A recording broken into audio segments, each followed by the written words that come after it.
టింకు పాండే అనే వ్యక్తి phone recordings వింటూ ఉండగా అజిత్ చెండాలా అనే రాజస్థాన్ ప్లేయర్ తను వేసే ఓవర్లో 14 రన్స్ ఇస్తానని మాట ఇచ్చాడు. అలాగే ఆ రాజస్థాన్ పంజాబ్ మ్యాచ్లో ఫాస్ట్ బౌలర్ శ్రీశాంత్ను ఎక్కువ రన్స్ ఇవ్వాలని, ఓవర్ ఎక్కువసేపు వేయాలని, అలాగే ఒక సిగ్నల్ ఇవ్వాలని చెప్పాడు.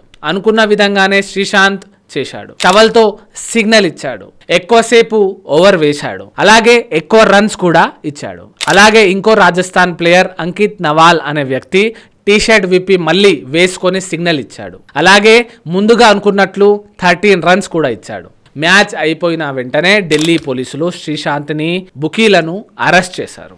ఆ టైంలోనే ఐపీఎల్ మీద అందరికీ ఇంట్రెస్ట్ పోయింది. శ్రీశాంత్ ఇంటి మీద దాడి కూడా చేశారు. ఇందులోనే ఒక వ్యక్తి ఉన్నాడు, ఇందు ధారా సింగ్. ఇతని పని ఏంటంటే ప్లేయర్స్, బుకీలకి గర్ల్స్ సప్లై చేయడం. వాళ్ళ ద్వారా బెట్టింగ్ వివరాలు తెలుసుకొని అతను కూడా బెట్టింగ్స్ వేసుకుంటాడు. విందు ధారా సింగ్ నుంచి ఇంకొక కాంటాక్ట్ బయటకు వచ్చింది. అతని పేరు గురునాథ్ మొయప్పన్. ఇతను చెన్నై సూపర్ కింగ్స్ టీమ్ కి ప్రిన్సిపల్, అలాగే బీసీసీఐ చీఫ్ శ్రీనివాస్ కి అల్లుడు కూడా. ఆయన్ని పోలీసులు అరెస్ట్ చేశారు. అలాగే రాజస్థాన్ రాయల్స్ చైర్మన్ శిల్పా శెట్టి, రాజ్ కుంద్రాలను పోలీసులు ఎంక్వైరీ చేశారు. హైకోర్టు జడ్జి గారి సమక్షంలో ఒక ఇండిపెండెంట్ ఎంక్వైరీ జరిగింది. దాంట్లో మొయప్పన్ స్పాట్ ఫిక్సింగ్ చేశారు అని తెలిసింది.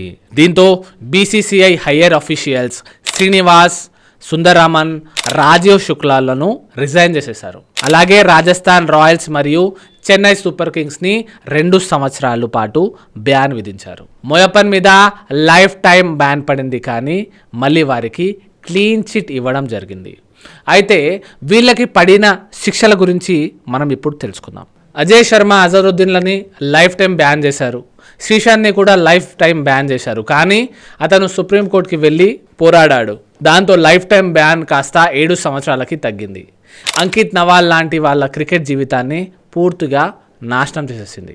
కొన్నిసార్లు బీసీసీఐ బోర్డు మెంబర్స్గా రైట్ పర్సన్స్లను సెలెక్ట్ చేయలేదని క్రిటిసిజం కూడా ఎదుర్కొంది. కాకపోతే ఇక్కడ మనకి కొన్ని విషయాలు డిస్కస్ చేసుకోవాలి. స్పోర్ట్స్ని ఎంకరేజ్ చేయడంలో మిగతా దేశాలకు పోలిస్తే ఇండియాలో తక్కువ. శుభ్రంగా చదువుకుంటే మంచి ఉద్యోగం వస్తుందని తల్లిదండ్రులు చెప్తుంటారు. ఇందులో ఎవరిది తప్పు అని చెప్పలేం, కానీ స్పోర్ట్స్ దిశగా మనం యువత ముందుకు వెళ్ళాలి అని నేను కోరుకుంటున్నాను.